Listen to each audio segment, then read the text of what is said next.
Oya mzee baba, unajua jana nilikutana na yule mtoto, nikazama naye hadi ghetto, tukamalizana fresh kabisa. Eti watu wanadai ameungua. Mtoto yupo poa kabisa na afya tele na yupo poa sana ise. Mtoto mzuri kama yule hawezi kuwa na VVU kaka. Oho kaka, utagunduaje mtu aliyeathirika na asiyeathirika kwa macho kaka? Unapotea kaka. Hapo inabidi ukapime afya yako.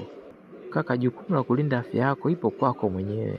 Siku hizi watu wanatumia dawa, ukiwaangalia kwa macho kaka wanaonekana na afya tele kaka. Hapa kaka sina la kushauri zaidi ya kwenda kuangalia afya yako kaka kwanza. Alafu unajua sijatumia hata kinga kaka. Nilimpima kwa macho tu kaka. Nimekwisha kaka. Au niwahi vile vidonge vya kuzuia VVU kaka? So nafanyaje? Ubongo wangu umefreeze kaka. Nimekwisha, Mungu wangu. Hapana, usikate tamaa kaka. Kikubwa twende hospitali, tukacheki afya na tupate ushauri wa daktari kabla mambo hayajawa mengi. Ila vijana siku hizi acheni kukurupuka, mnatafutana kwenye mitandao, wala mfahamiani vizuri, mnaenda kufanya mapenzi tena bila kinga. Hii ni hatari sana kwa afya zenu.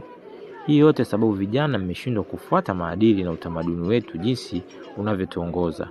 Twende hospitali tukapate majibu kwa ulichokivuna.